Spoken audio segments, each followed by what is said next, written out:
नमस्कार। स्वराज संस्थान संचालनालय संस्कृति विभाग मध्य प्रदेश शासन द्वारा शहीद भवन सभागार में आयोजित आज के इस कार्यक्रम में आप सभी का बहुत बहुत स्वागत है। आज 23 मार्च अमर शहीद भगत सिंह, राजगुरु और सुखदेव के बलिदान दिवस पर हम प्रस्तुत करने जा रहे हैं नाटक इनकलाब का सैलाब भगत।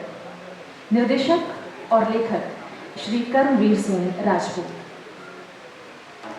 आज़ादी के हम अत्यंत आदर के साथ मंच पर आमंत्रित करते हैं कार्यक्रम समन्वयक श्री प्रदीप अग्रवाल जी को और आज के नाटक के निर्देशक श्री कर्मवीर सिंह राजपूत को। आपसे निवेदन है कि अमर शहीद सरदार भगत सिंह, राजगुरु और सुखदेव को पुष्पांजलि अर्पित करें।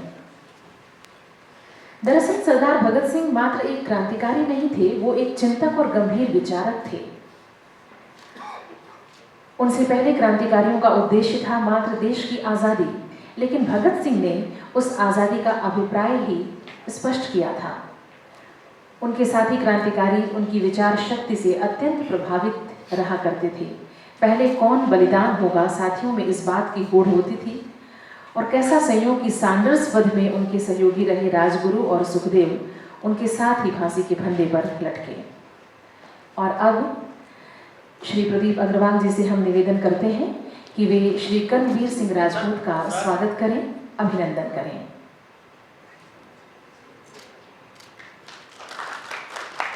बहुत बहुत स्वागत, हार्दिक अभिनंदन।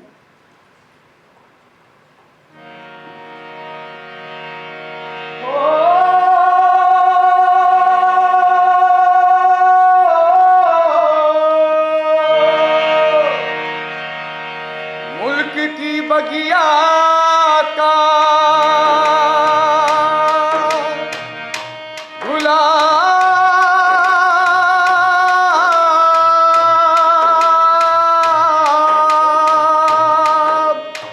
शहीदों के चेहरे किया फिरंगी सरकार का संता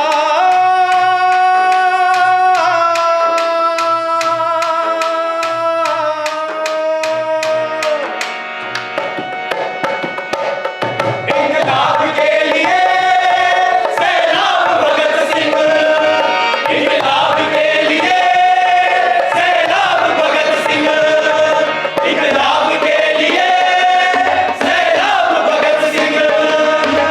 जलियांवाला कांड ने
अब हम गोली खाएंगे नहीं, गोली मारेंगे। गोली मारेंगे इन जालिम अंग्रेजों को जो हमारे निर्दोष लोगों का खून बहाते हैं, जो हमारे देश को गुलाम बनाने का ख्वाब सजाते हैं। उनका अस्तित्व समाप्त कर दूंगा मैं। मुझे सौगंध है, मुझे सौगंध है इस मिट्टी की, मुझे सौगंध है शहीदों के खून की। इनकी मृत्यु का प्रतिशोध अवश्य लूंगा।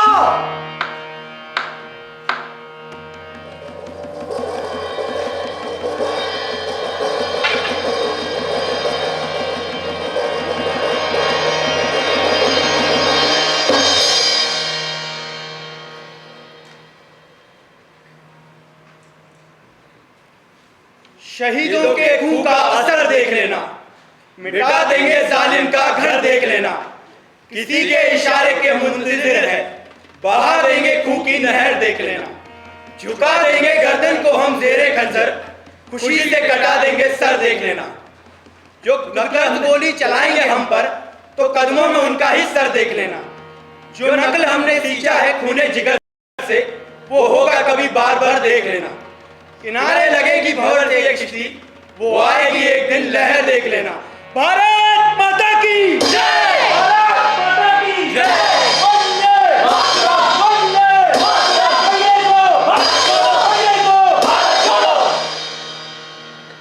असहयोग आंदोलन अर्थात हम सरकार के साथ किसी भी प्रकार के सहयोग से इनकार करते हैं। यह आंदोलन किसी व्यक्ति विशेष के लिए नहीं है, इसमें संपूर्ण भारत और भारतवासियों का हित निहित है। इसकी पृष्ठभूमि पूर्णतः अहिंसात्मक है। हमें पूरी तरह से अहिंसा के प्रति निष्ठावान रहते हुए निर्धारित कार्यों का अनुपालन करना है। मैं आह्वान करता हूं कि आप लोग अदालतों, सरकारी दफ्तरों, स्कूल, कॉलेज आदि का बहिष्कार कर आंदोलन से जुड़ें।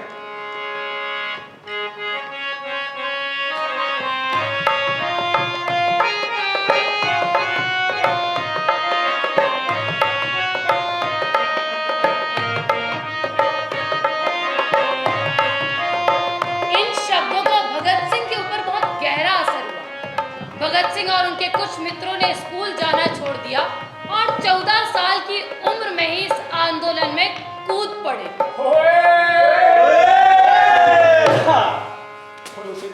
स्वदेशी का प्रचार और विदेशी का बहिष्कार कर वो इस आंदोलन में शामिल हो गए।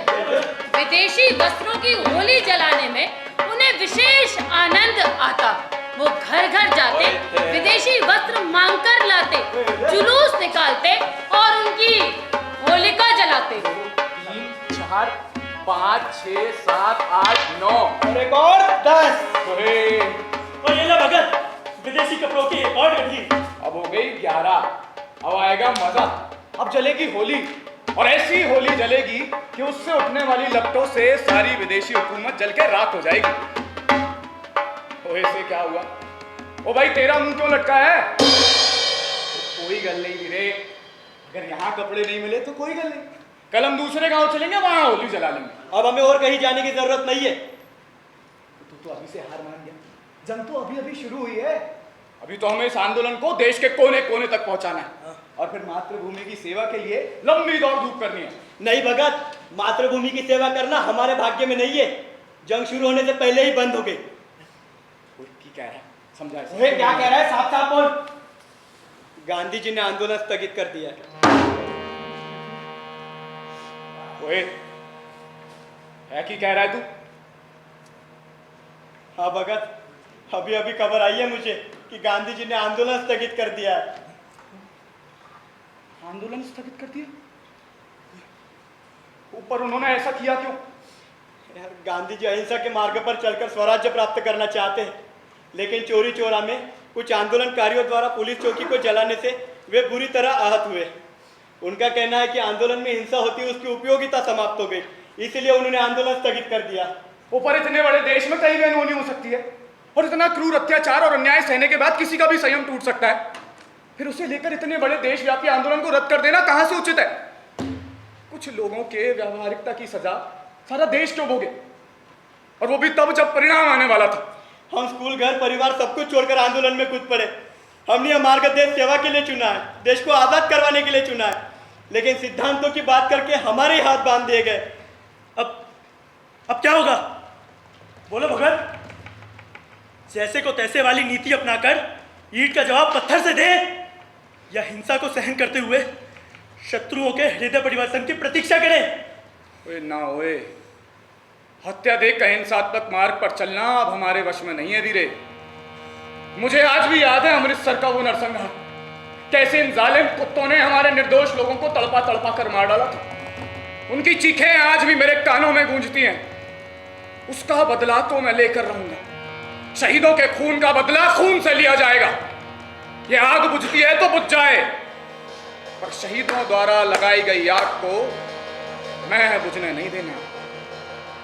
फिर चाहे उसके लिए मुझे अपने प्राणों की आहुति क्यों ना देनी पड़े। तो ठीक है भगत, हम सभी तेरे साथ हैं। इंकलाब जिंदाबाद!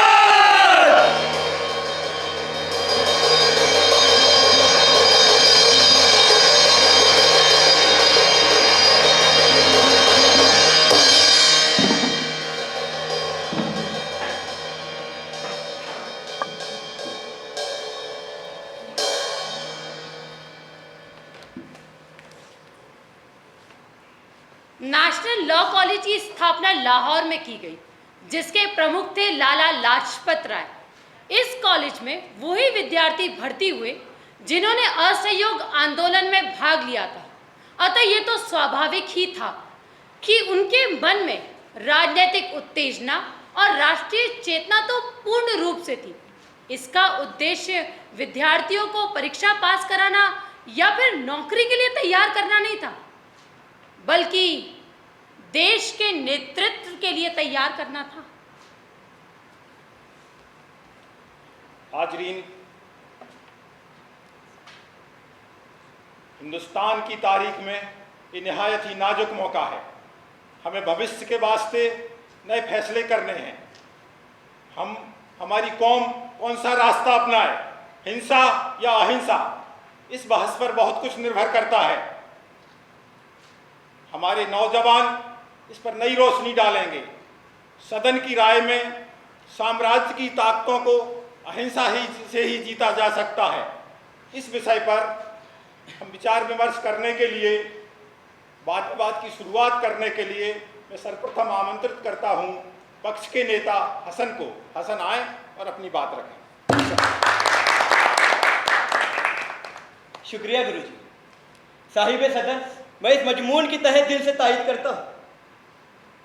जनाब, मोहब्बत में बड़ी ताकत है। हजरत मोहम्मद साहिब के नाम पर कितना रहम व करम होता है। ईसा मसीह के पैरोकार दिलों से नफरत भुलाकर यतीमों का, बेवा बेसहारों का हमेशा भला करते हैं। अगर कोई तुम्हारे दाएं गाल पर थप्पड़ मारे तो आप बायां गाल भी आगे कर दो। ये नेक फलसफा अजीम शख्सियत ईसा ने सिखाया है। आपको पता है, महात्मा बुद्ध के एक शांति संदेश ने अशोक जैसे महान योद्धा को भी जंग त्यागने पर मजबूर कर दिया। अशोक ने धर्म का, प्यार का नगाड़ा दुनिया की चारों कोनों में बजाया। जनाब, धरती प्यार से चलती है और कोई भी जालिम पत्थर दिल नहीं होता। आप सत्याग्रह करो, चुपचाप जुल्म सहते रहो, जालिम अपने आप मजबूर हो जाएगा। सही कहा ना? चलो ठीक है, मैं विषय की पुष्टि करता हूँ। अहिंसा परमो धर्म। शुक्रिया, शुक्रिया गुरु। निश्चित रूप से ईसा, बुद्ध और अन्य महापुरुषों ने अहिंसा की ही वकालत की है। अहिंसा परमो धर्म है। अब मैं इस विषय को आगे बढ़ाते हुए जयदेव गुप्ता को आमंत्रित करता हूं कि वो अपनी बात सदन के समक्ष रखें। जयदेव गुप्ता। जी, मैं हसन की राय के हक में हूँ। श्रीमान, नफरत सिर्फ नफरत पैदा करती है। आज तक किसी भी ताकतवर ने, किसी भी हिंसक ने दुनिया का भला नहीं किया। हिंसा कोहड़ है, संख्या है। अरे रब के खलखल को तो प्यार से रहना चाहिए। हर साधु संत ने, सूफी पैगंबर ने ढाई आखर प्रेम के सुझाकर सबको मिल बढ़त के रहने को कहा। अभी हमारे लाहौर के अंदर कुछ अंग्रेज हैं जो हिंदुस्तानियों को प्रेम साहित्य पढ़ा रहे हैं, बीमारों का इलाज करा रहे हैं। अब सभी को जालिम समझना तो गलत है ना। हाँ, मैं मानता हूं कुछ अंग्रेज हैं, मगर उनका भी हृदय परिवर्तन किया जा सकता है, लेकिन शांति से, प्रेम से। जी धन्यवाद। निश्चित रूप से प्रेम से हृदय परिवर्तन किया जा सकता है। अब इसी कड़ी में मैं हमारे युवा तुर्क ओजस्वी वक्ता भगत सिंह संधू को आमंत्रित करता हूं, वो आए और अपनी बात रखें। भगत सिंह संधू। धन्यवाद प्रधान जी, मुझे मंच से बोलने का मौका प्रदान करने के। पर प्रधान जी, भेड़िए को शांति का पाठ पढ़ा के मेमना तो नहीं बनाया जा सकता। मेरे बिल मुकाबिल साथी अभी अभी अपनी बातें रख रहे थे, हसन तो लड़खड़ाते हुए बोल रहे थे। भेड़िए को शांति का पाठ पढ़ा के मेमना नहीं बनाया जा सकता। दोस्तों, आपको एक बात पता है, हिंसा से पीछे नहीं हटा था दुर्योधन, और दुर्योधन का वध करने के लिए तीर और तलवार ही एकमात्र सहारा बने थे। वीर शिवाजी को भी मुगलों के खिलाफ तलवार उठानी पड़ी थी।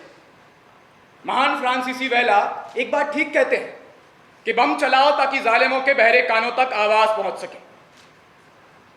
फांसी से झूलता हुआ हर एक क्रांतिकारी करोड़ों लोगों को झकझोर कर जगा देता है।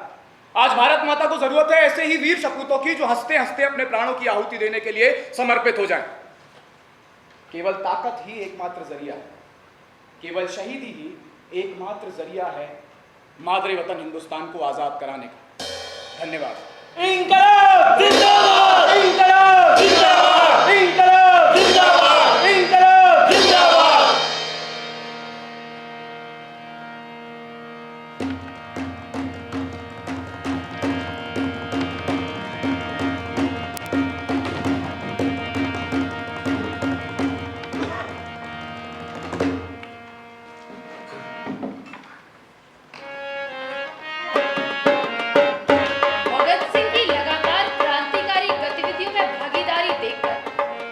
दादी ने विवाह का प्रस्ताव रखा तो घर के सभी सदस्यों ने भी इस आग्रह को खुशी खुशी स्वीकार किया और सगाई की तारीख तय की गई।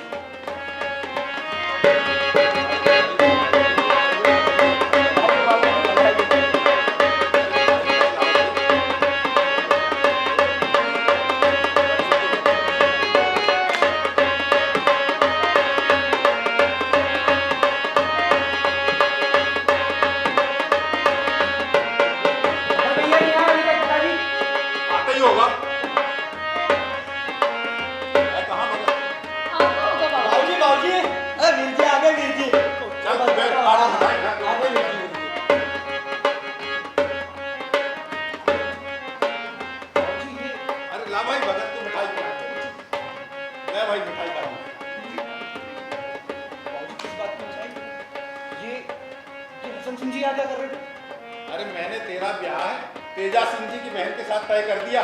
हम लोग उसी बारे में बात कर रहे थे। बाबूजी, बेबे मैं अभी ब्याह नहीं करना चाहता है। अरे लड़की सुंदर है, पढ़ी लिखी है, तू ब्याह क्यों नहीं करना चाहे? तो बाबूजी, मैं जब तक अपने पैरों पर खड़ा नहीं हो जाता तब तक शादी नहीं करना चाहता। अरे तो पैरों पर खड़ा होने से तुझे कौन रोक रहा है? पहले शादी कर ले, फिर पैरों पर खड़े होने की कोशिश करते रहना। बाबूजी, मैंने सुना है वो लड़की पढ़ी लिखी भी नहीं, मैं अनपढ़ लड़की से तो ब्याह नहीं कर सकता ना। अरे तो पढ़ी लिखी लड़कियां क्या सबसे अलग होती हैं? और उनके बच्चे क्या जन्मजात पढ़े लिखे होते हैं? तेरी माँ और बहन भी बहुत ज्यादा पढ़ी लिखी नहीं है, लेकिन क्या उन्होंने बच्चों को नहीं संभाला? बाबूजी, असल बात यह है कि मैं ब्याह नहीं करना चाहता अभी। भगत, तेरी माँ और दादी की इच्छा है कि तू ब्याह करे। बाबूजी, आप एक देशभक्त हैं, आप कब से पारिवारिक भावनाओं को महत्व देने लगे? अरे सारा देश हम देशभक्तों से उद्धार की उम्मीद लगाए बैठा है, हमें उनके बारे में सोचना चाहिए। बाबूजी, परमानंद जी तो कॉलेज में क्रांति का पाठ पढ़ाते हैं। देख भगत, इस बारे में मैं और कुछ नहीं सुनना चाहता। मैंने तेजा सिंह जी को वचन दे दिया है, तेरा ब्याह अब होकर रहेगा, बस। बाबूजी, मैं समझाओ ना बाबूजी। अरे तेरी दादी पीछे मैं क्या करूं? तू ही जाके समझा, जा समझ जाएगा। बाबूजी चलो यार समझे।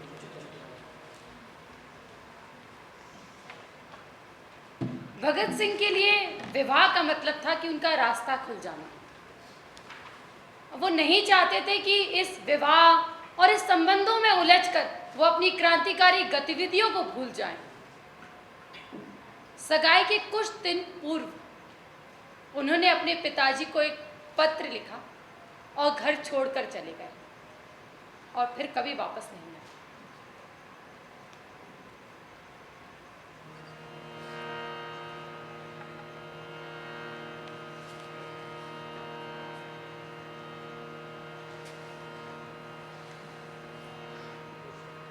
परम पूज्य पिताजी, मेरी जिंदगी का मकसद खिदमत वतन के लिए करार हो चुका है।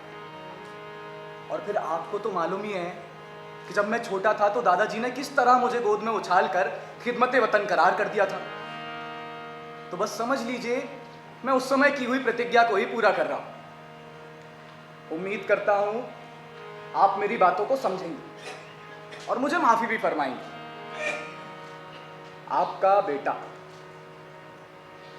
आपका लाडला बेटा भगत सिंह।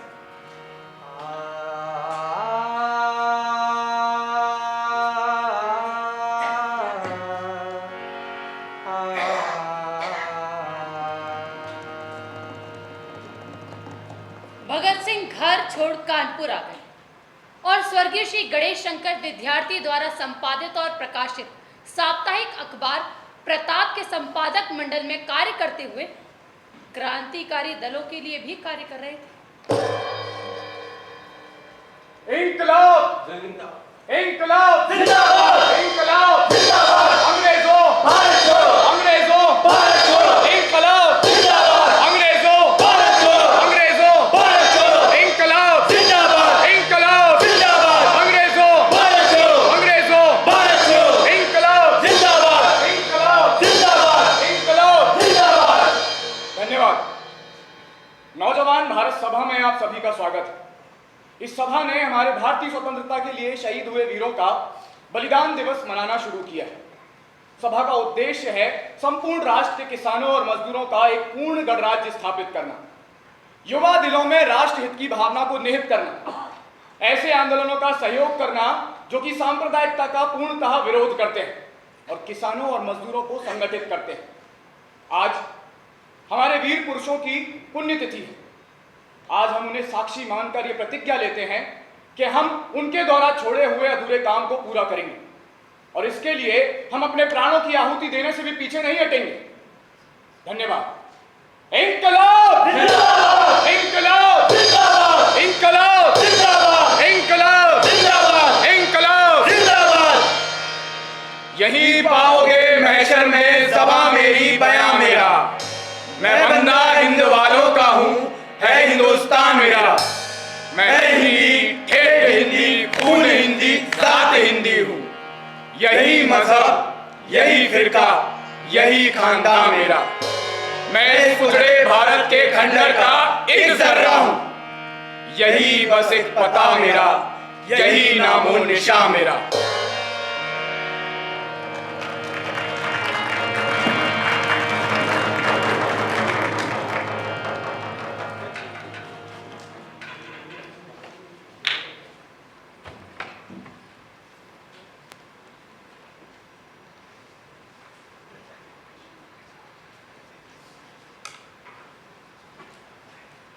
साइमन कमीशन वापस जाओ, वापस जाओ, वापस जाओ। साइमन कमीशन वापस जाओ,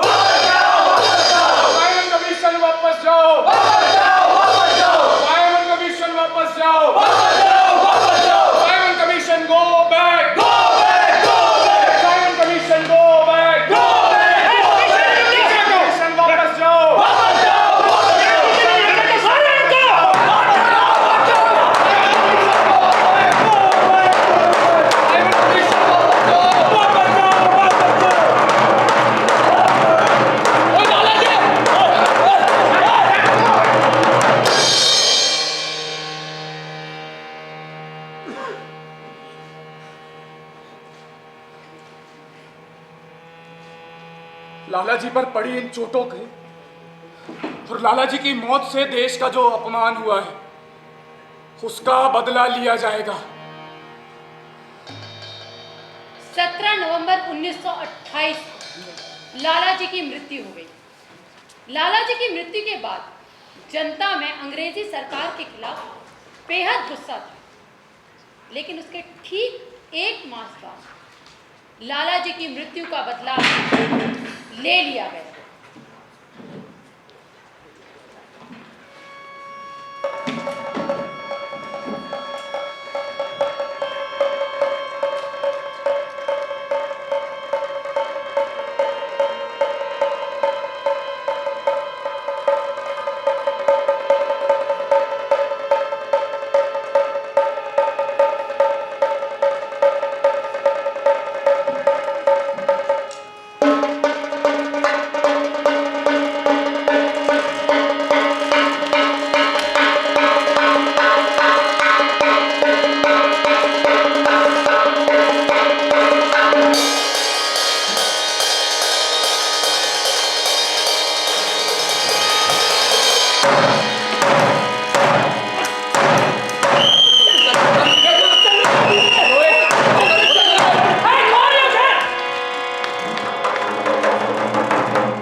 नौकरशाही सावधान!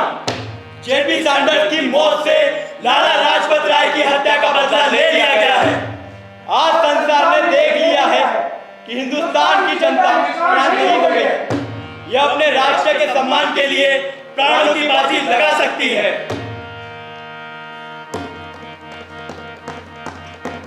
देश में सरकार के गुप्तचर चारों ओर अपना जाल फैला रहे थे, परंतु उन्हें सैंडर्स के वध का कोई सूत्र नहीं मिल रहा था। लेकिन अब एक और बड़े कांड की तैयारी चल रही थी।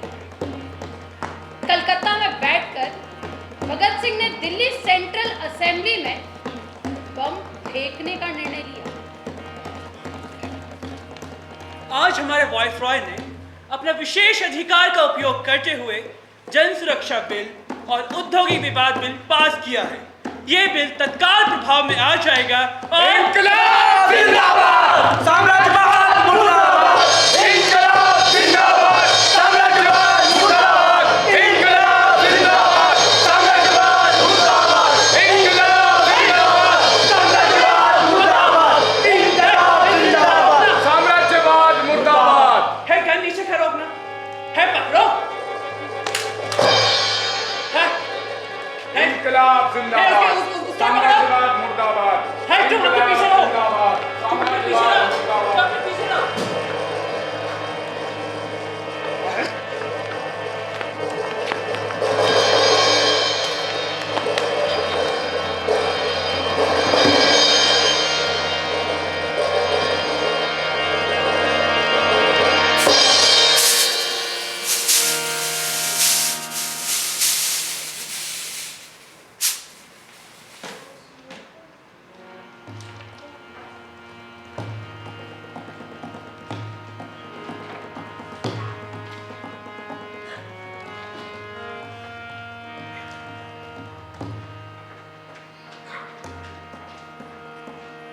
परम पूज्य पिताजी, वंदे मातरम। अर्ज है कि हम लोग 22 अप्रैल को पुलिस की हवालात से दिल्ली जेल स्थानांतरित कर दिए गए थे और इस वक्त दिल्ली जेल में ही हैं।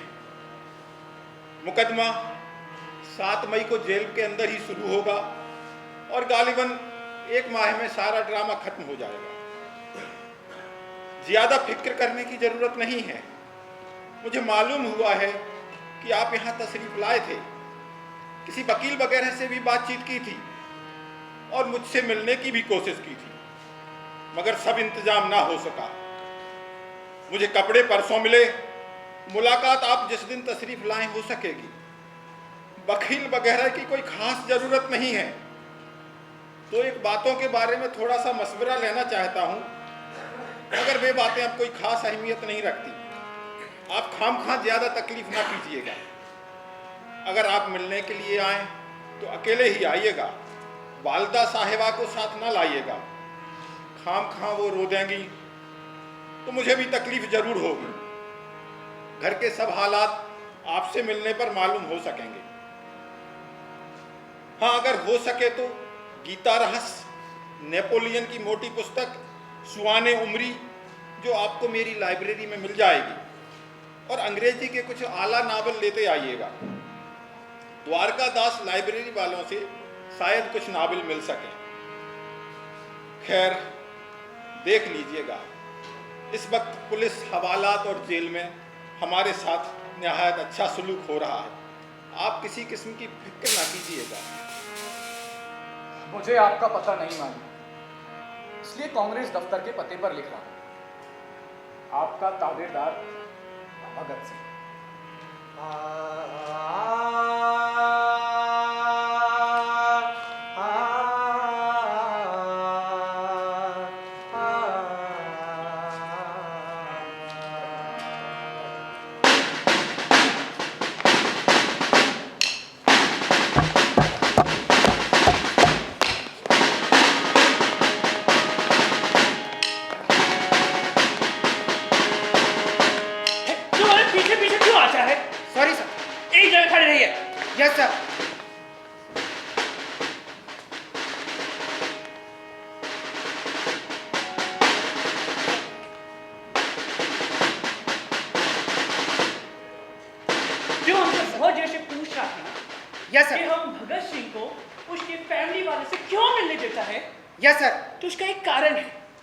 लाहौर में कई गिरफ्तारियां हुई, बम बनाने वाला गिरोह भी पकड़ा गया।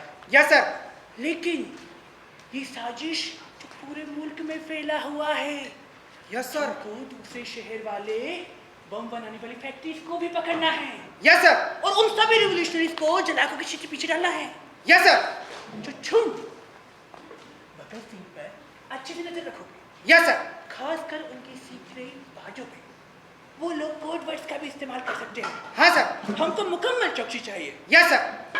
तुम कुछ ज्यादा यशर नहीं करता है। Sorry sir. ठीक, जाओ अपना काम करो। Yes sir. ये तुम यशर बोला। Sorry sir.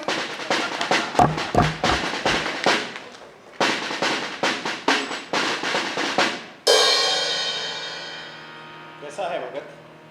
ठीक हूँ बाबूजी। चिंता मत करना भगत, हम पूरी ताकत और कानूनी कार्यवाही से तुम्हारा मुकदमा लड़ेंगे। सरकार के पास तुम्हारे खिलाफ कोई ठोस सबूत नहीं है। देखना, अदालत में हमारी दलीलों को कोई ठुकरा नहीं सकेगा और जज तुम्हें छोड़ने पर मजबूर हो जाएगा।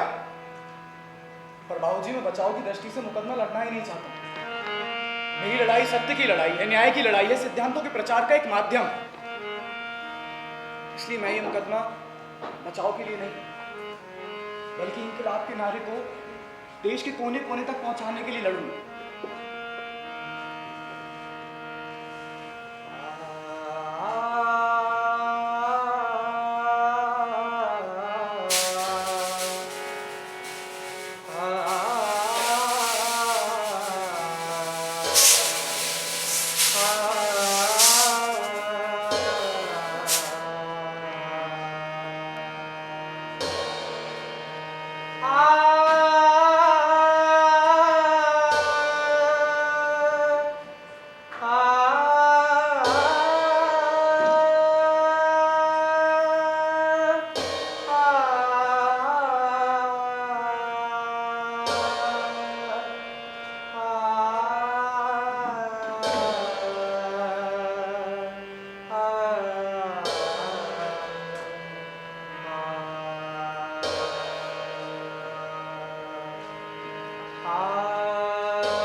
बेबे, हो तू यहाँ?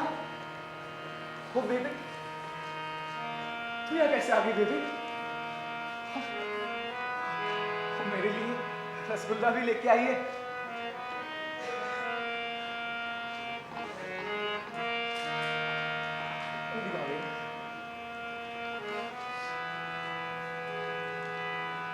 थोड़ा स्वाद है बेबे।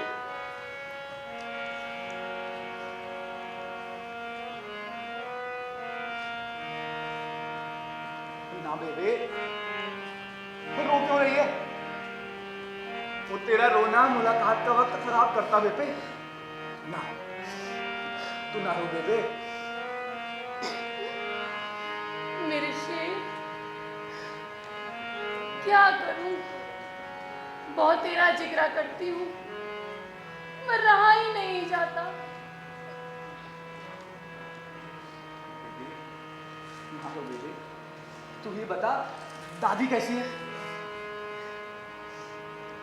रो रो कर आंखें गवा ली। और बाबा जी? खाट पकड़ ली है, गुमसुम से रहते हैं। कभी कभी तो संध्या पाठ भी भूल जाते हैं, मगर तेरी चाचियां तेरा मुंह देखने को तरस गई।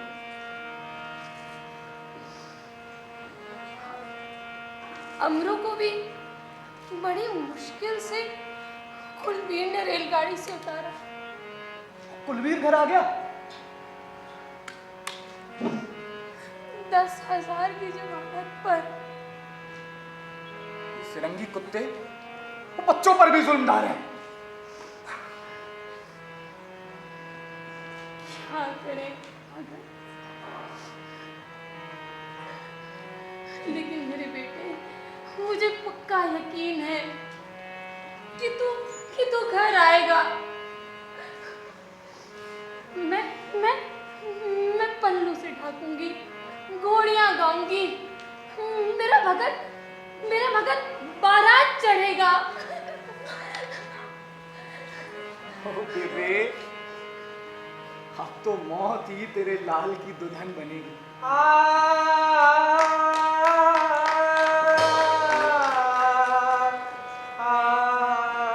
मुलाकात का वक्त समाप्त हो चुका है।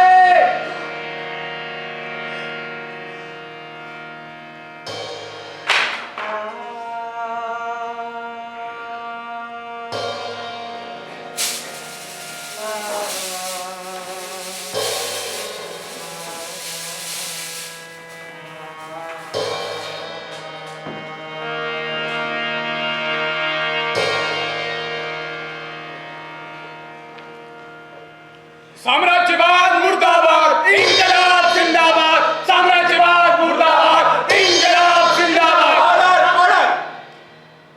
टेरी, यस सर। माय लॉर्ड, मैंने खुद मुलजिमों को वहां बम फेंकते देखा। ये दोनों ही थे वहां बम फेंकते हुए। एक्चुअली सर हुआ क्या कि पूरा गैलरी में ऐसा भीड़ जमा हुआ था। वहां पर कंट्रोवर्शियल बिल सामने रखा हुआ था और हिंदुस्तान के मेंबर्स ने पहले ही उस बिल को रिजेक्ट कर दिया था। फिर भी हमारे वाइसरॉय ने अपने स्पेशल पावर्स का इस्तेमाल करते हुए दोनों बिल को पास कर दिया। ये डिक्लेयर करने वाले थे। वहां बहुत शोर शराबा हो सकता था, इसलिए मैं खुद नजर रखा था वहां पर। झूठ बोल रहा है ये। वो साफ झूठ है ये। नो। मिस्टर टेरी, मैं ये जानना चाहता हूँ, क्या इन्होंने ये लाल पर्चे हॉल के अंदर बिखेरे? यस, ये दोनों ही थे। भगत ही था वहां से पढ़ेगा था। देखा। मैं खुद गैलरी में मौजूद था। मिस्टर टेरी दोनों बमों के फटने के 5 मिनट बाद वहां दाखिल हुए। तब तक नीचे असेंबली खाली हो चुकी थी। तब कहीं जाकर टेरी साहब डरते कांपते हुए अंदर दाखिल हुए। वो टेरी तो डर से कांप रहा था। तो इसकी तो निकट तक गीली हो गई थी। हमने तो खुद इसे और जॉनसन को अपने हाथ उठा के सचेत किया कि घबराओ नहीं, हम किसी बंदे की जान नहीं लेना चाहते।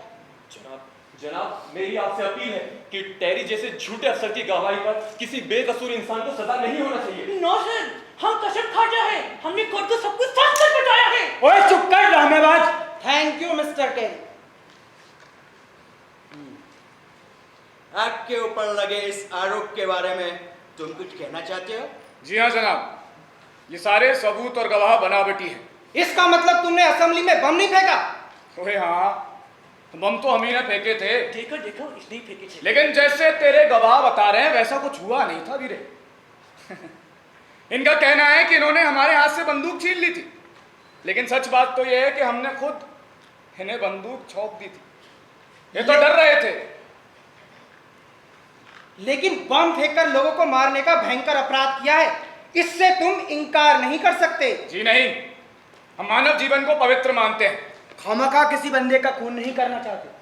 अगर छुपा के पिस्तौल अंदर ले गए, it means your intentionally is to kill someone. जी नहीं जनाब, हमें किसी एक व्यक्ति से नफरत नहीं और ना ही किसी से बदला लेने का हमारा इरादा है। इसका मतलब तुम सिर्फ आतिशबाजी करना चाहते हो? हाँ, आतिशबाजी करना चाहते, आतिशबाजी।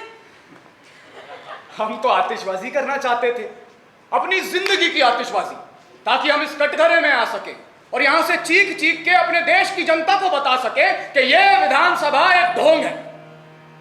यह कल्याणकारी होने का दावा जरूर करती है, पर यह कल्याणकारी है नहीं। ये उल्टा आपको गुलामी के पाश में जकड़ के आपकी गर्दन को मरोड़ देगी। हम सिर्फ साम्राज्यों को चेतावनी देना चाहते थे। अगर हमें बम बनाने के विषय में जरा भी अंदाजा नहीं होता, उसका थोड़ा भी ज्ञान नहीं होता, तो हम अपने सम्मानीय नेताओं की उपस्थिति में बम फेंकते ही क्यों? इस स्थिति में माय लॉर्ड, मैं सिर्फ एक बात कहना चाहूंगा, हमारी बातों को ठीक तरह से समझा नहीं गया। सिर्फ हिंसा करना हमारी क्रांति का मकसद नहीं है, किसी को नुकसान पहुंचाना हमारी क्रांति का मकसद नहीं है। कल्याणकारी भावना से किया जाने वाला नवनिर्माण हमारी क्रांति है। मुल्जिमों के ये बयान से ये जाहिर होता है कि ये लोग अंग्रेज गवर्नमेंट के खिलाफ जंग छेड़े हुए हैं। ये मुल्क के समाज के दुश्मन हैं, खतरनाक कातिल। आईपीसी दफा 307 के मुताबिक, एक्सप्लोजिव एक्ट आर्टिकल 3 के मुताबिक भगत सिंह एंड बटुकेश्वर दत्त को उम्र कैद बा मुशक्कत दी जाती है।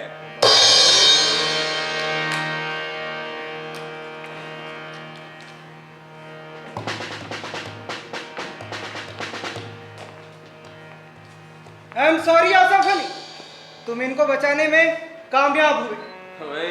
कोशिश तो तुमने भी बहुत करी मेरे मादरे वतन के सपूतों को जिबाह करने की।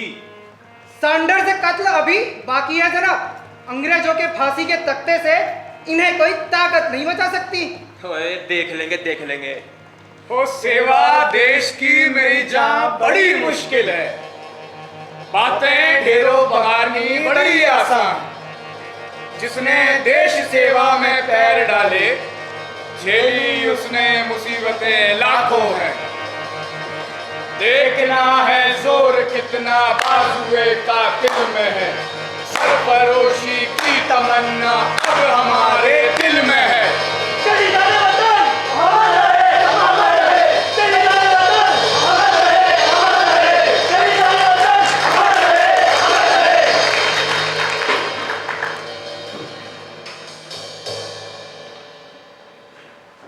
दिल्ली के सेशन जज ने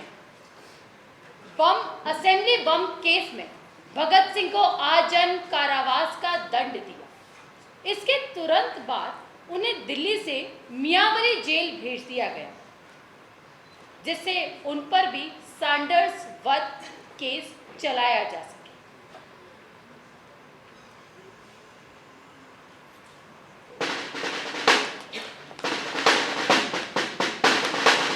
ये शाला थाने जाना तो आया क्यों नहीं?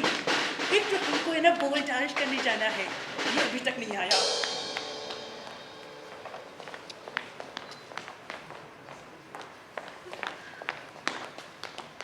जो कहाँ था तेजेश? Sorry sir. चली बोलना। हमको तुमने बोला था ना कि एहतियात चाहिए। ये लोग शालबाज हैं। पिछली बार जिस कुलबीर की उम्र 10-11 साल बताई थी, वो केवल 5वीं जमात में पढ़ता है। Yes sir.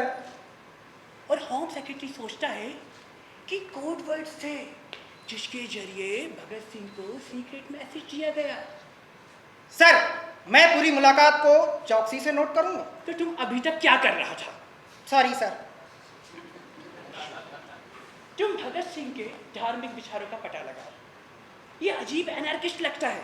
एक और तो गीता पढ़ता है और दूसरी ओर बम फेंककर इन मासूम लोगों का कत्ल करता है। सर, भगत सिंह रोज गीता पढ़ता है, बाल गंगाधर तिलक का लिखा हुआ, साथ में कुछ लिखता भी है। तिलक, यस, तिलक बहुत खतरनाक था। पूना में चेपेकर ब्रदर्स ने हमारे ऑफिसर का कत्ल किया और वो तीनों के तीनों हैंग हुआ, और वो तीनों के तीनों ही तिलक के ग्रुप का था।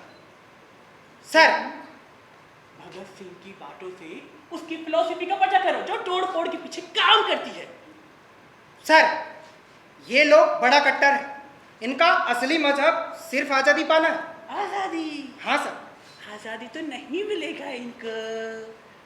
तुम इस बार इनको ध्यान से सब काम करना। तो हमको पता है तुम इस बार भी नहीं करेगा, बस ये ऐसा नौशद बोलता रहेगा। जाओ। Yes sir.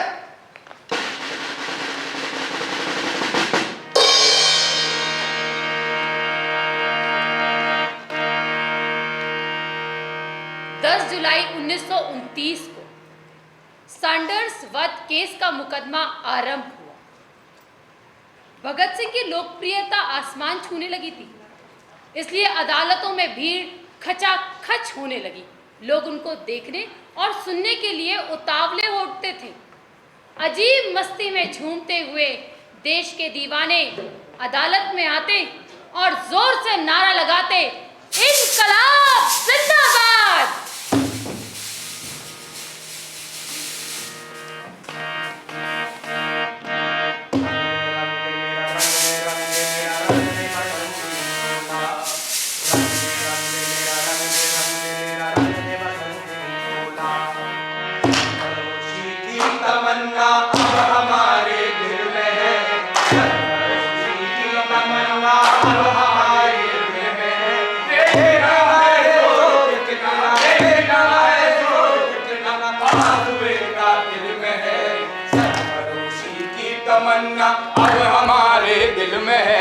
सरफरोशी की तमन्ना अब हमारे दिल में है। वक्त आने दे बता देंगे तुझे आसमां, वक्त आने दे बता देंगे तुझे आसमां। हम अभी से क्या बताएं, हम अभी से क्या बताएं, क्या हमारे दिल में है। हम अभी से क्या बताएं, क्या हमारे दिल में है।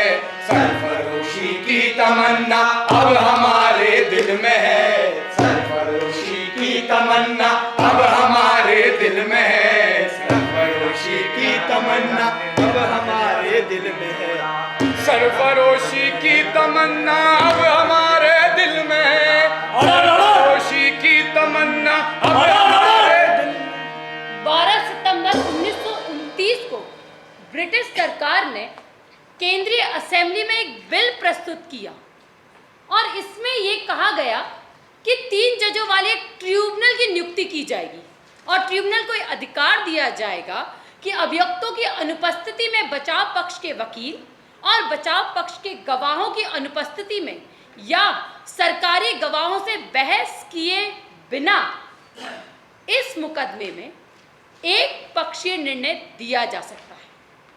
5 मई 1929 को लाहौर षड्यंत्र केस की कार्रवाई ट्रिब्यूनल के सामने पुनः आरंभ हुई।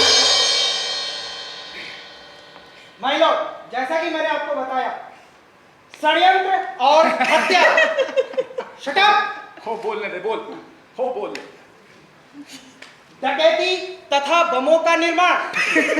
माय लॉर्ड, ना हंस, ओ बोलने दे उसे। ओ भाई बोल बोल, अब नहीं हंसी तो ना हंसी।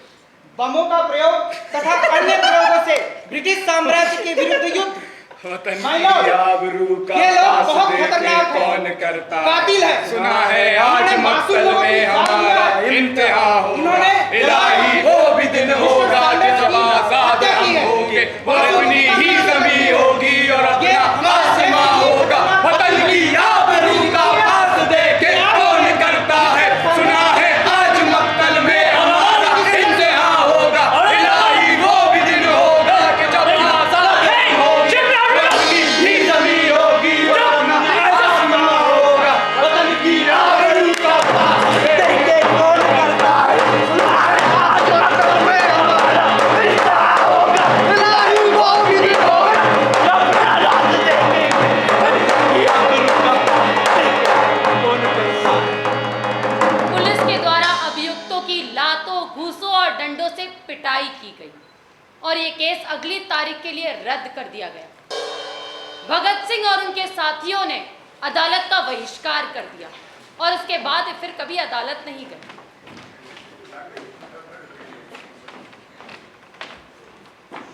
3 माह तक ये केस चला और ट्रिब्यूनल के द्वारा भगत सिंह, राजगुरु और सुखदेव को फांसी की सजा सुनाई गई।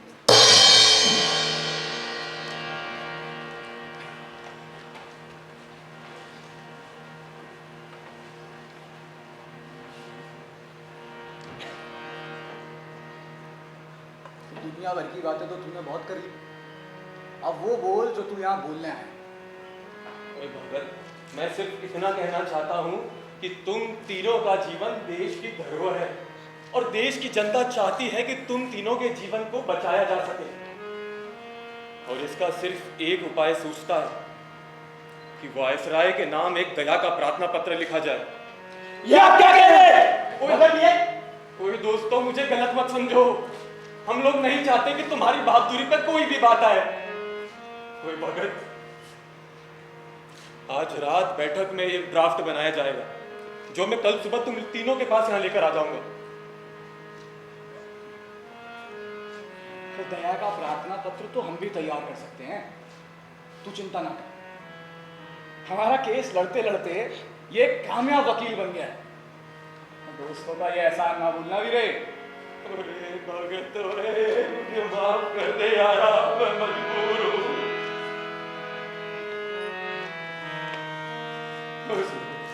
भगत, ठीक, मैं कल ड्राफ्ट लेकर आता हूँ, तुम तीनों उस पर हस्ताक्षर कर देना।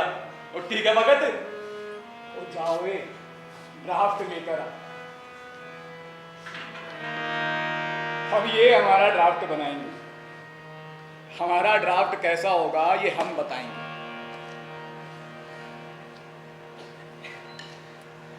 हमारे विरुद्ध सबसे बड़ा दोष ये लगाया गया है कि हमने सम्राट जॉर्ज पंचम के खिलाफ, वो माफ करना, हमने जॉर्ज पंचम के खिलाफ एक युद्ध जारी किया। इससे दो बातें एकदम साफ हो जाती हैं। पहली ये कि अंग्रेजी जाति और हिंदुस्तानी जनता के बीच में युद्ध छिड़ा हुआ है, और दूसरी ये कि निश्चित तौर पर हम लोगों ने उस युद्ध में भाग लिया है। और हम ये कहना चाहते हैं कि युद्ध छिड़ा हुआ है, ये युद्ध तब तक छिड़ा रहेगा जब तक कि कुछ शक्तिशाली व्यक्तियों द्वारा भारत की जनता और उनकी श्रमिकों की आय के साधनों पर एकाधिकार बना रहेगा। बहुत संभव है कि युद्ध भयंकर रूप धारण कर ले। यह उस समय तक समाप्त नहीं होगा जब तक कि समाज का संपूर्ण ढांचा समाप्त नहीं हो जाता, प्रत्येक वस्तु में परिवर्तन या क्रांति नहीं हो जाती, तो मानव सृष्टि में एक नवीन युग का सूत्रपात नहीं हो जाता। जहाँ तक हमारे भाग्य का संबंध है, हम जोरदार शब्दों में आपसे यह कहना चाहते हैं कि आपने हमें फांसी पर लटकाने का निर्णय कर ही लिया है, परंतु इस प्रकार आप जिसकी लाठी उसी की बेस वाला ही सिद्धांत अपना रहे हैं। हमारे अभियोग की सुनवाई इस बात को सिद्ध करने के लिए पर्याप्त है कि हमने कभी कोई प्रार्थना नहीं की और हम अब भी आपसे किसी दया की प्रार्थना नहीं करते। हम तो बस आपसे ये प्रार्थना करना चाहते हैं कि आप ही के न्यायालय के एक निर्णय के अनुसार हमारे विरुद्ध युद्ध जारी रखने का अभियोग है। इस आधार पर हम युद्धबंदी हुए तो हमारे साथ युद्धबंदियों जैसा ही बर्ताव किया जाए और हमें फांसी देने के बजाय गोली से उड़ा दिया जाए।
देता हूँ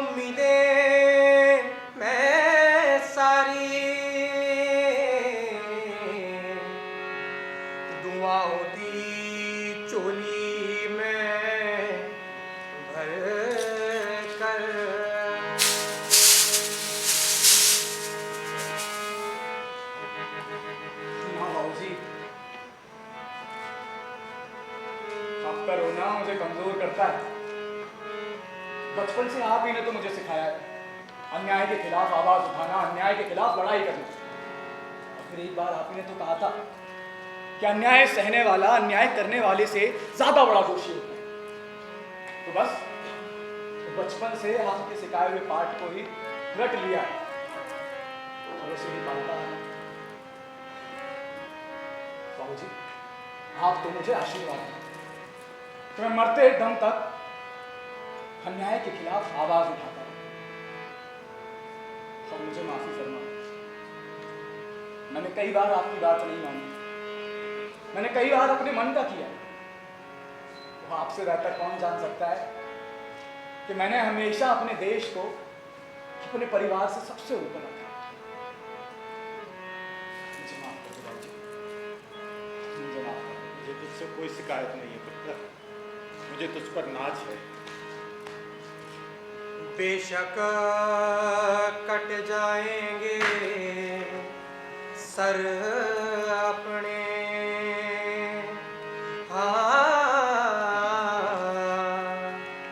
वतन पर कुर्बानी देकर, पर लख लाल माताओं दे देखेंगे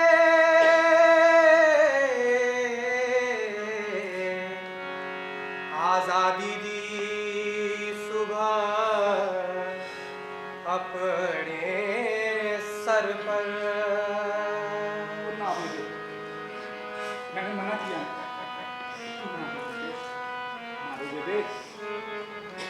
हौसला रखो। भगत, तुझ जैसे भागो वाले को जन्म देकर तू मेरी कोख धन्य हो गई। मैं वाहे गुरु से प्रार्थना करती हूँ कि हर जन्म में मुझे तू ही मिले। बेटा, मैं जानती हूँ कि इस दुनिया में जिसने जन्म लिया है उसे एक न एक दिन मरना ही है। लेकिन मेरे शेर, मुझे गर्व है कि तू इस देश के लिए अपनी जान न्यौछावर कर रहा है।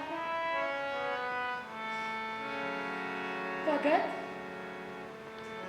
जब तू फांसी के तख्ते पर खड़ा हो ना, तो इतनी जोर से इनकलाब जिंदाबाद का नारा लगाना कि सोई हुई जनता की नींद खुल जाए और तेरे छोड़े हुए अधूरे काम को वो पूरा करें। चिंता ना कर बेबे, चिंता ना कर। देखना, तेरा लाल मौत को ऐसे गले लगाएगा, ऐसे गले लगाएगा कि सदियों से सोया हुआ भारत का सम्मान जाग जाएगा। ओ बेबे, वो मैं तो मर जाऊंगा, लेकिन मेरी मौत से इस देश के कोने कोने में भगत सिंह जन्म लेंगे। एक नई क्रांति का जन्म होगा। तेरे लाल की मौत जाया नहीं जाएगी बेबे, तेरे लाल की मौत जाया नहीं जाएगी। और सुन, मेरी लाश लेने तू मत आना, तो तू कुलवीर को भेज देना। कहीं अगर तू रो पड़ी तो लोग क्या कहेंगे? हो, भगत की मां रो रही है।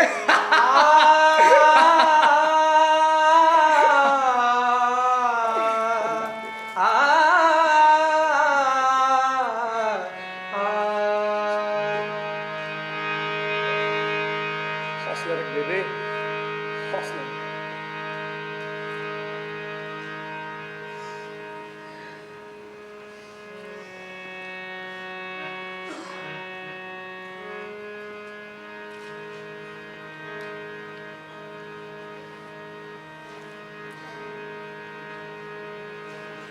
ओ जा बेबे हंजू ओंश तेरे हो पकड़ से करियो तू सबनू खबर हो, इस प्यारे वतन दी मीटी पर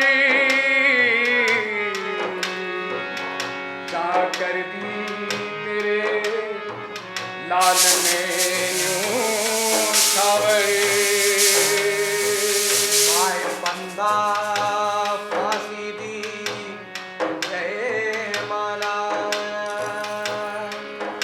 आजादी है शोका दुल्हन मेरी, वो झूम के पंगड़ा पाओ सब, वो चलने को खड़ी पाओ सब,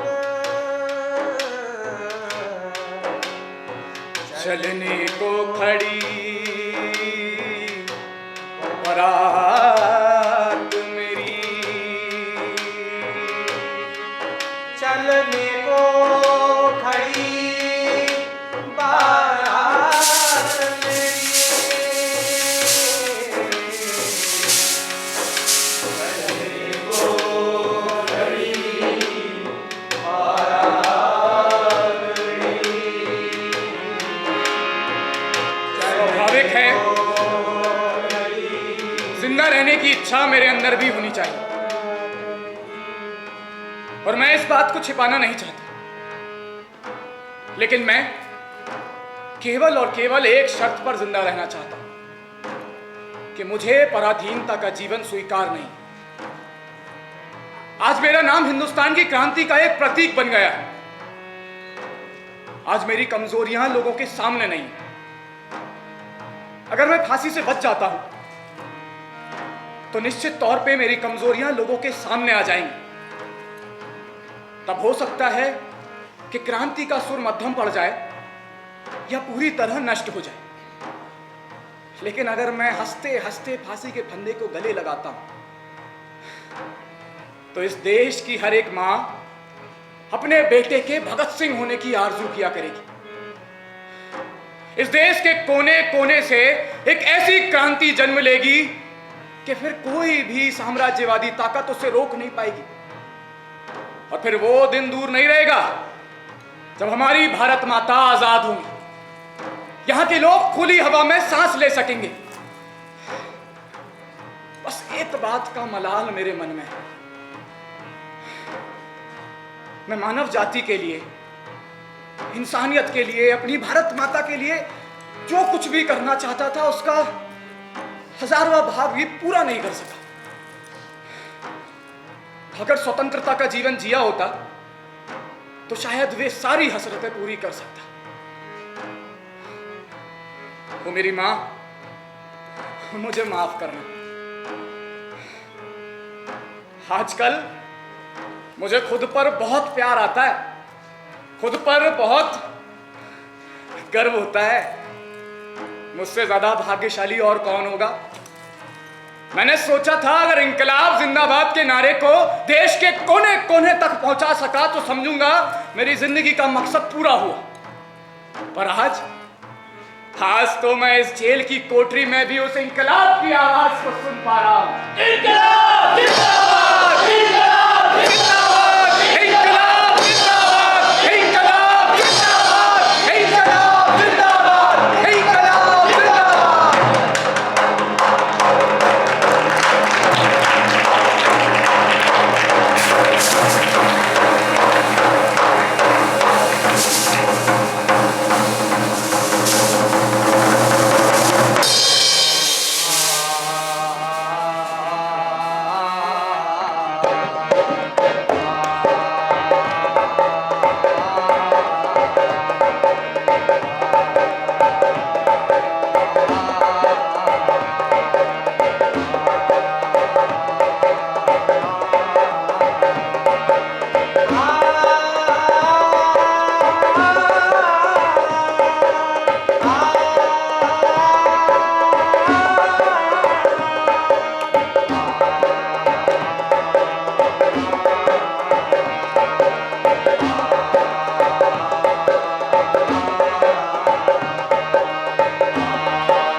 वतन की उल्फत, मेरी मिट्टी से भी खुशबुए वतन आएगी। कभी वो भी दिन आएगा जब आजाद हम होंगे, वो अपनी ही जमी होगी और अपना आसमां होगा। शहीदों की चिताओं पर लगेंगे हर बरस मेले, वतन पर मरने वालों का यही बाकी निशा होगा।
लिख रहा हूं मैं अनजान जिसका कल आगाज आएगा, मेरे लहू का हर एक कतरा इनकलाब लाएगा।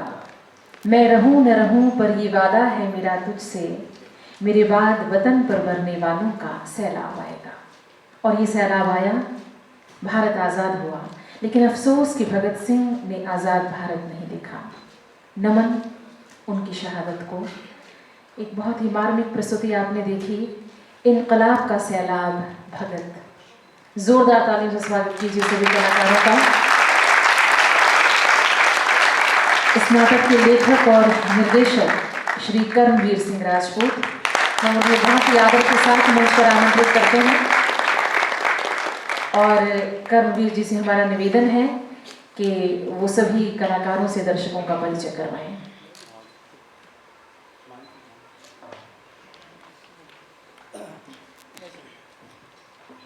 सबसे पहले तो हम लोग आप सभी को बहुत बहुत आभार करते हैं कि आप लोग आए, समय निकाला और आज श्रद्धांजलि दी भगत सिंह, राजगुरु, सुखदेव को।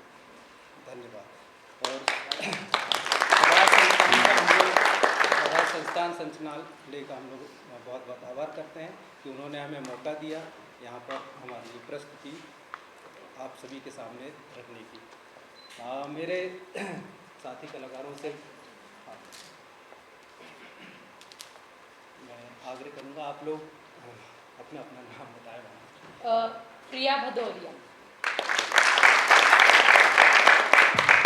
मनोज परसाई। सिंह मीना। मुकेश मालविया फ्रॉम नर्मदापुरम। सुभाष लोगनसी। निकेश पवार। क्रिश शर्मा। कुलदीप रघुवंशी। भगत सिंह की भूमिका में थे अंशुल दुबे। प्रणय रोड़े। हरीश शर्मा। गौरव झोड़। अंकित खातरकर। प्रभात पांडे। और म्यूजिक पर थे माधव सिंह राजपूत। प्रशांत श्रीवास्तव। इस नाटक के गीत लिखे हैं विवेक सावरिकल मृदुल जी ने। उनका भी बहुत बहुत आभार प्रकट करते हैं। और लाइट पर थे सौरभ परिहार जी, उनसे भी आग्रह है प्लीज स्टेज पर आएं।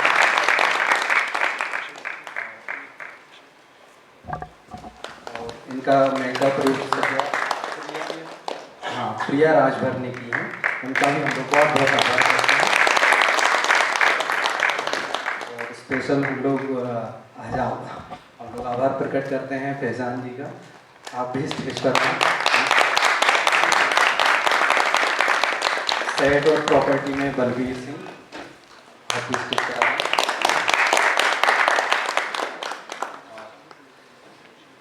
शहीद भवन की पूरी टीम को जिन्होंने सुबह से हमारे साथ में लगे हुए हैं, उनका हम लोग बहुत बहुत आभार प्रकट करते हैं। स्वराज संस्थान संचालनालय का हम लोग बहुत बहुत आभार प्रकट करते हैं कि हमें मौका दिया। बहुत बहुत धन्यवाद, आप सभी का बहुत बहुत धन्यवाद।